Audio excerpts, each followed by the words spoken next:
Olá, você que acompanha o site Notícias Agrícolas, seja bem-vindo a mais uma edição do Café em Prosa Podcast.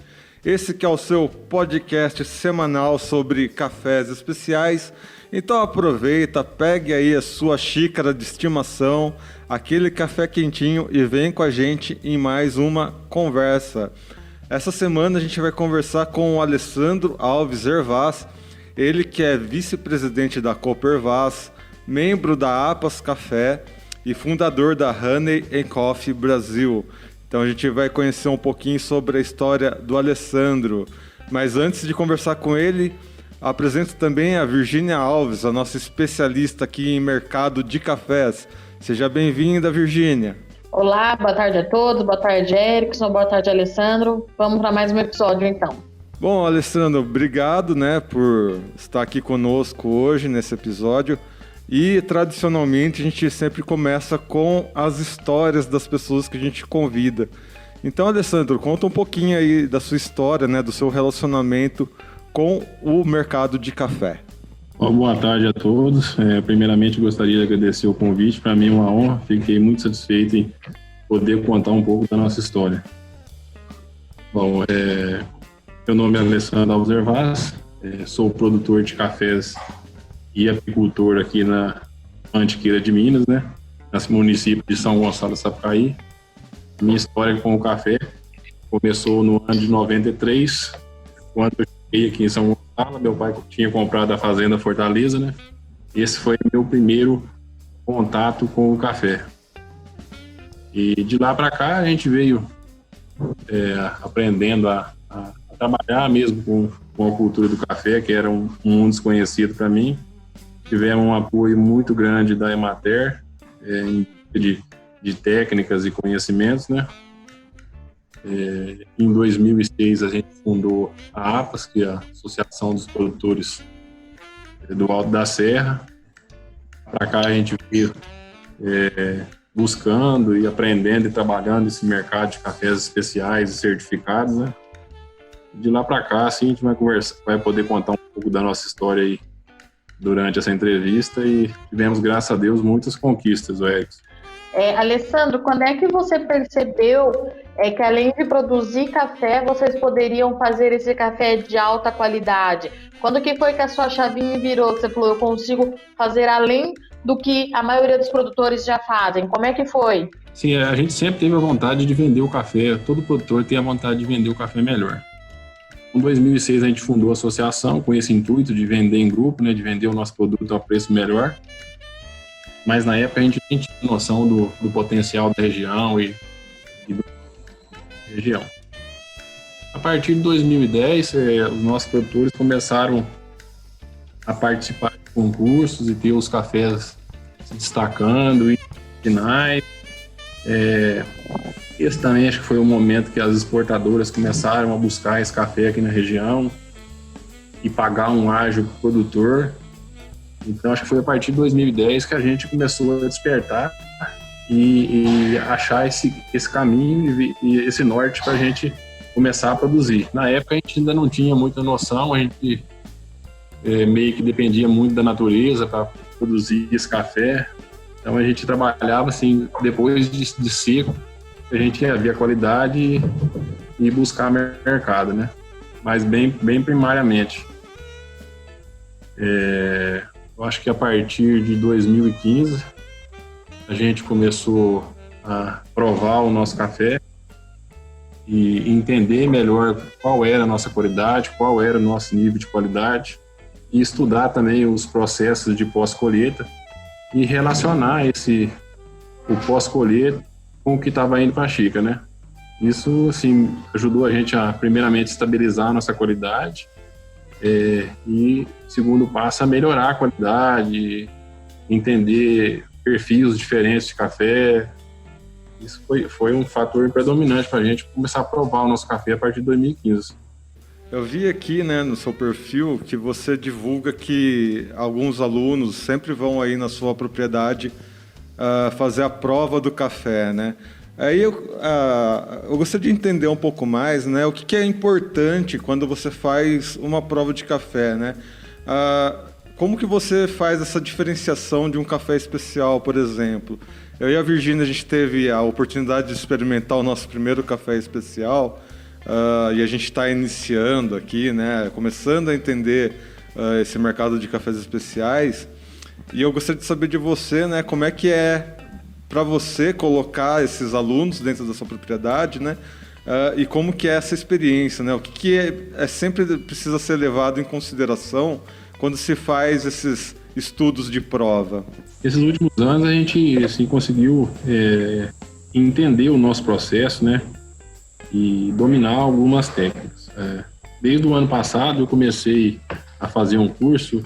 O curso seria Produção de Cafés Especiais, né?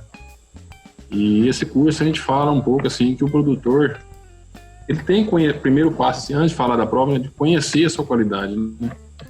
Qual o empresário que não conhece o seu produto, qual a empresa que não conhece o seu produto e ela vai ter sucesso, né? E às vezes que o produtor de café, ele não, na maioria das vezes, a gente não conhece o nosso produto, né?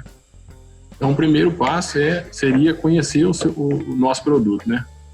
Acho que todo produtor deveria começar a aprender a provar o café, mas enquanto ele não está provando seu café, o ideal seria ter parceiros, cooperativas, associações que dessem esse suporte para ele, né?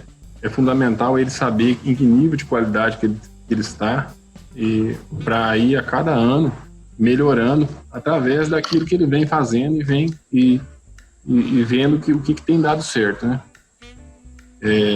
Então, a diferença de um café especial para um café comum basicamente seria assim, café sem defeitos e com qualidade. Se eu falo assim, que a grosso modo, quando a gente começa a falar em cafés especiais, seria fala-se em pontuação, né? Pontuação na tabela SCA, a tabela Associação Americana de Cafés Especiais.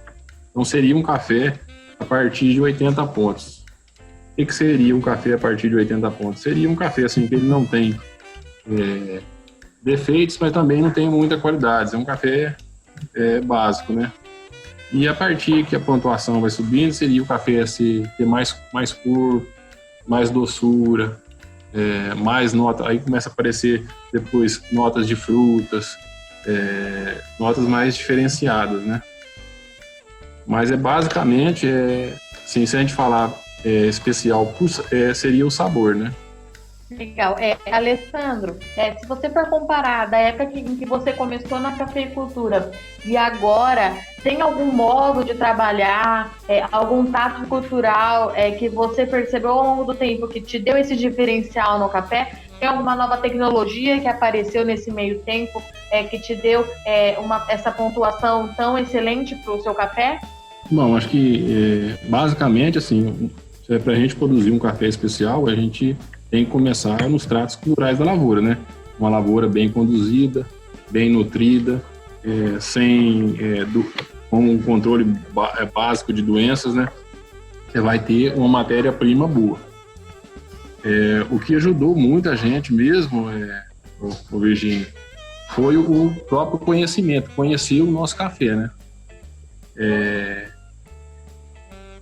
A gente começou, eu falo assim, que o produtor, a gente brinca muito aqui, a gente tem que conversar com o café. O que acontece? O café mostra pra gente o que tem que ser feito. Em 2015, a gente começou um projeto de colheita seletiva com um parceiro nosso dos Estados Unidos. Ele chegou aqui e falou para os produtores, pode colher o café, colheita seletiva, e eu vou pagar o preço X, independente da qualidade, eu vou bancar esse custo da operação. E até então, na época, ainda era tido impossível fazer uma colheita seletiva no Brasil, por causa da mão de obra, né? E não ter, assim, garantia de que ter um preço bom. Esse café, na época, a gente pagou R$1 o litro para colher, ficou em R$600 uma saca só para colher desse café. Então, foi um café, era um café muito caro, então a gente começou a prestar muita atenção nesse café, né? Então, é um café que a gente tomou muito cuidado com ele. E após o primeiro ano, a gente percebeu que alguns lotes tiveram a pontuação bem mais alta que o outro café, que os outros, né? E a gente começou a perceber que esse lote ele sofreu um processo diferente durante a secagem. E foi uma fermentação nos dias mais frios. E no segundo ano, eu comecei a tentar direcionar o café para que ele acontecesse a mesma coisa. Eu lembro que alguns produtores que estavam no projeto da colheita seletiva, a hora que viram o que eu estava fazendo, falaram: nossa, o Alessandro vai estragar o café. E na hora que foi para a xícara, esse café que a gente direcionou ele bebeu muito melhor que os outros cafés que o pessoal fazia pós-colheita aí, tido mais como padrão, né? E de lá para cá a gente vem afinando isso aí. A gente tenta, assim, eu vejo que não tem receita, mas tem jeito, é o que a gente acredita, né? Que são inúmeras variáveis que tem durante um processo de pós-colheita, e a gente tenta direcionar esse café dentro de uma fermentação, de uma secagem mais lenta, que a gente acha que é ideal, e vem dando muito certo. E a gente tem empregado essas técnicas hoje em todo café que a gente faz na propriedade. Você consegue fazer uma rastreabilidade desse café para que na próxima safra você consiga ter a mesma qualidade? Esse tipo de trabalho também é feito? Sim, porque a gente aqui certifica Minas, né? E também é produtor fair trade. E a gente fica assim, todo café que chega assim, uma matéria-prima que chega diferente, ou ele sofre um processo diferente, a gente vai acompanhando assim, eu falo que quase como fosse um filho, né? Então a gente fica louco para provar aquele café e ver o que deu, né? Já fica, parece que a gente já conhece cada lote de café. A gente é pequeno produtor, né? Aumentado a produção, mas não é pequeno produtor. Então a gente meio que sabe tudo que aconteceu no café durante o processo, né? E tem assim, assim, o produto que a gente fala da colheita seletiva, a gente conseguiu estabilizar aí, vai para o 5º ano que a gente está fazendo, uma qualidade média, né? Fala que é uma pontuação na faixa aí de 87, 88, e quando assim a natureza ajuda e o microclima tá ajudando também, aí sai aqueles lotes de 90 pontos, lotes que a gente manda para concurso e tem um potencial maior, né? Mas assim, a gente conseguiu estabilizar a qualidade do nosso produto, sim. Alessandro, eu acho interessante esse ponto na história sua. Você conta aqui também, né, no seu perfil, que veio esse técnico dos Estados Unidos, né, entrou em contato aí com vocês. Eu acho interessante porque qualquer cafeteria que você vai lá nos Estados Unidos, eles têm uma gama muito grande de cafés e do mundo inteiro, né? Eu gostaria de saber de você, então, né, o que faz, né, para a gente ganhar, então, esse gosto do consumidor no exterior? Porque, a princípio, os cafés especiais, eles meio que nasceram para isso, né? Para conquistar um consumidor externo. E agora que a gente vê um aumento de demanda interna aí pelos cafés especiais. Como é que foi esse processo de conquistar o mercado pelo sabor, sendo que a gente tem competidores aí ao redor do mundo que também estão se especializando nessa área? Então, eu acredito assim que o Brasil não produzia qualidade porque não era incentivado a produzir qualidade. Não tinha comprador para esse café. A partir de 2010, começou a abrir esse mercado para o produtor, e de lá para cá a qualidade do Brasil aumentou muito, né? Tem muito produtor hoje que aprendeu a fazer café especial. Muitas regiões que não eram produtoras de café especial, própria região do Caparaó, divisa do Espírito Santo ali, uma região que é nova em cafés especiais, Piatã, assim. A nossa própria região, ela não era tida como café especial no nosso município, né? Então, assim, com o incentivo financeiro para que o produtor produzisse um café melhor, começou a despertar esse interesse e o produtor apresentou a qualidade. Hoje, nós temos regiões e cafés brasileiros que praticamente se equiparam à maioria das regiões do mundo, né? O que aconteceu com a gente, com o trabalho junto que a gente fez com a associação, a gente começou a participar muito de feiras e concursos, né? E isso foi atraindo a visibilidade para os nossos produtores e para a nossa região, e começamos aos poucos a conquistar os nossos clientes, né? Na época a gente pensava muito era no mercado externo, né? Em vender para fora. E de uns 5 anos para cá, o mercado interno veio muito forte. A demanda por cafés especiais aqui no Brasil vem crescendo ano a ano, assim, pois até que se falasse há 5 anos atrás que ia ter cafeterias aqui no Brasil que comprariam um café no mesmo preço que se vendia para fora, era praticamente impossível, ainda mais em cidades pequenas, né? E hoje a gente vende café tanto para fora como aqui no Brasil nos mesmos preços, né? Então, assim, o que ajudou a gente foi buscar, assim, a vitrines, né? Concursos, feiras, a gente, enquanto na associação, a gente também conseguiu participar de algumas feiras internacionais na Europa, participamos de algumas feiras e começamos a buscar clientes. Como teve esse cliente dos Estados Unidos que começou parceria, que acho que o mais importante de quando a gente começa a trabalhar esse mercado de cafés especiais é que esse mercado é construído assim, a primeiro ponto na qualidade, mas o comprador ele quer algo mais, ele quer história, ele quer consistência, ele quer profissionalismo, ele quer construir uma relação. Então, se você conquistou um cliente e produziu um bom produto, entregou para ele, e no outro ano ele vai comprar, e isso aí vai ser parceria por longa data, né?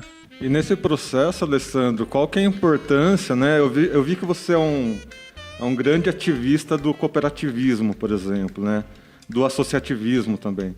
Eu queria saber qual que é a importância em você ter uma associação, por exemplo, a APAS, né? Atrás desse processo todo, ou uma cooperativa que você faz parte também, né? Da Coopervas. Qual que é importante tanto do associativismo quanto do cooperativismo ao longo desse processo de ganhar mercados aí? Eu acho que é muito importante porque quando a gente trabalha em grupo as coisas são mais fáceis, né? Acho que o produtor, para ele construir uma marca forte, principalmente quando é um pequeno produtor, é difícil porque ele não consegue estar se destacando sempre, ele não consegue às vezes ter acesso à tecnologia.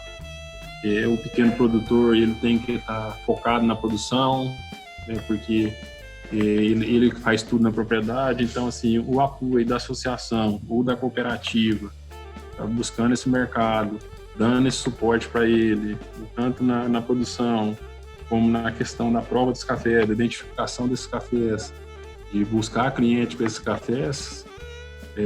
Acho que se o pequeno produtor ele não tiver esse apoio, ele vai ficar meio que excluído desse mercado, né? O grande produtor não, ele está na gerência ali da propriedade, ele tem quem faz para ele, né?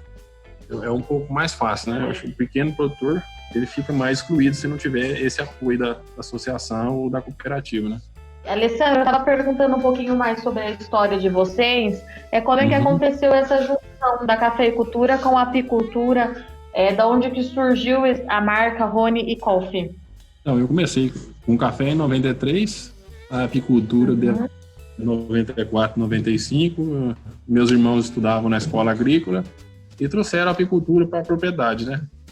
E acho que foi um casamento perfeito, porque primeiro o café é uma renda anual que eu tenho, né?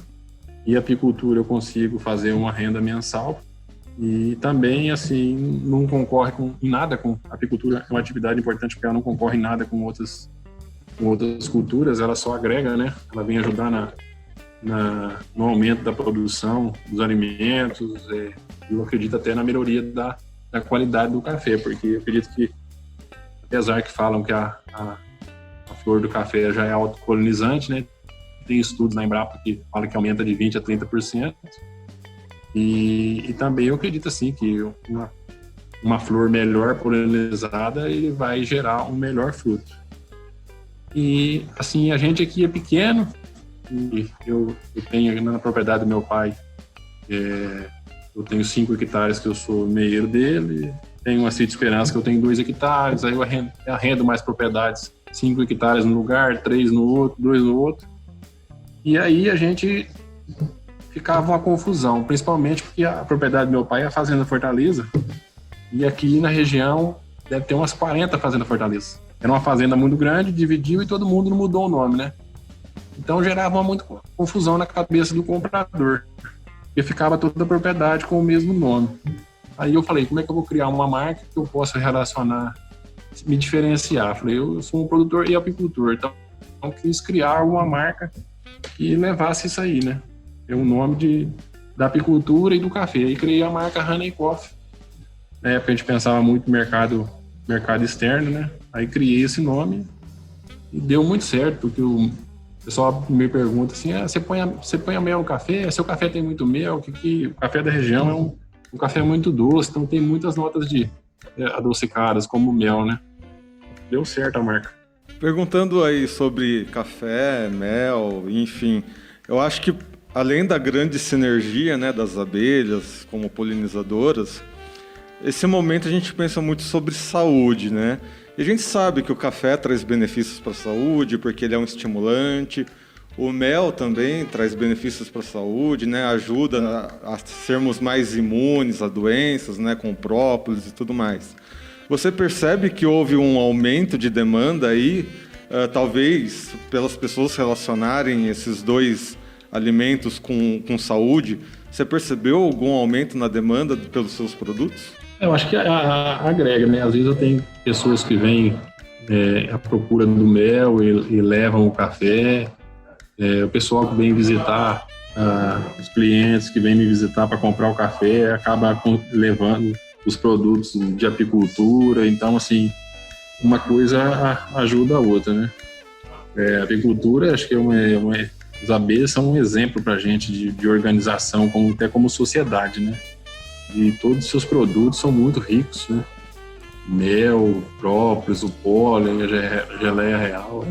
Então, assim, uma linha de produtos que a gente for acompanhar são assim, importantíssimos para o ser humano, né? Infelizmente, aqui no Brasil, eles às vezes não dão tanto valor, né? Mas você vê a própria própolis é exportada para o Japão e, nossa, eles dão um valor muito grande, né, nesse produto, no próprio uso na medicina, né? Mas, assim, a gente preocupa também no café com saúde, né? A gente segue já desde 2007, 2008 a Certifica Minas, que foi assim que deu uma noção muito grande para a gente de organização, de controle de qualidade, de ferramentas para dar fazer o controle de qualidade dentro da propriedade, né? Depois a gente entrou em 2013 na associação com o Fair Trade também, que preza muito a qualidade, né? Qualidade também não só do produto, mas de todos que estão envolvidos, né?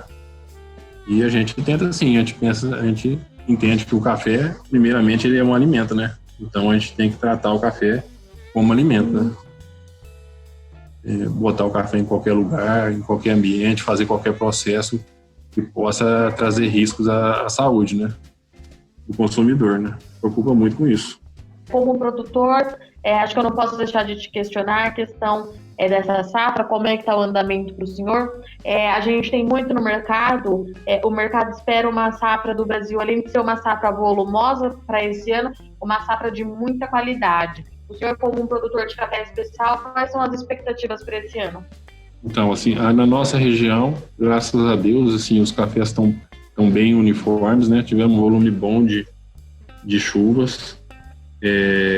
Os cafés que a gente tem colhido agora, a safra nossa é um pouquinho mais atrasada, estamos numa região um pouquinho mais alta, mas está bem mais uniforme que o ano passado. Eu ainda não beneficiei café, mas o pessoal fala que tem rendido no benefício, pelo que eu tenho colhido, assim, o grão de café está maior, então, assim, vai gerar um volume razoável e também a qualidade, né? Alguns cafés que o pessoal já provou aqui na região, a catação está baixa e a bebida está bem melhor que o ano passado. Então, a expectativa é essa aí, de ter uma safra boa aqui, pelo menos na nossa região, sim. Tanto quanto ao padrão do café, quanto a qualidade. E aí, com relação à demanda, né? A gente vê que, ao longo dessa crise, né, a gente vê que houve um grande conflito entre oferta e demanda, né, a gente acompanhou aqui pelo site que, principalmente, né, o mercado de commodities teve variações aí ao longo desse tempo, principalmente com relação ao clima, né, o que está demandando bastante ao clima e com relação à colheita também, né. Você acha que a expectativa, né, de ter uma safra boa e uma demanda aí, né, variável, né, qual que é a sua expectativa com relação à demanda, né? Eu sei que é difícil prever o futuro, né, porque tudo ainda está muito nebuloso, mas você vê que há muito espaço ainda para a demanda de cafés? Isso é a coisa mais difícil do mundo de responder, né? A princípio, quando começou a pessoa se preocupar com o coronavírus aí, houve uma iniciativa dos importadores de acelerar o processo de compras para que que chegasse esse café e a princípio medo de fechar as exportações, parar os portos, então isso aí gerou um aumento no volume de compras e no preço do café. Entrando a safra nova, né, o mercado entendeu que essa safra ia chegar mais cedo e chegar com um volume bom, então caiu esse preço. Então isso aí, mercado é difícil da gente falar. O que eu vejo em relação aos especiais, o que a gente conversa muito com os nossos parceiros, que foi o elo da cadeia que mais sofreu, né? Porque foi aonde que a maioria dos cafés são vendidos diretamente nas torrefações, nas cafeterias, né?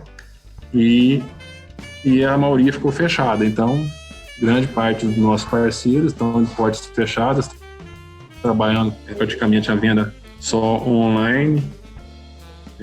Essa venda aí é muito, né? Realmente o pessoal está vendendo aí 15%, 20% do café que eles vendiam, estão vendendo agora. E o que acontece? Eles estão com esse café parado em estoque. Então, e eles voltarem, eles ainda estarão com o estoque parado, né? Então, assim, acredito que um pouco do mercado de especiais para 2020 vai ser menor, porque o pessoal já vai entrar com o estoque parado, devido ao fechamento aí por causa da pandemia. E aí fica uma grande dúvida na cabeça do produtor, né? Se faz qualidade, não faz qualidade, vai ter comprador, não vai ter comprador.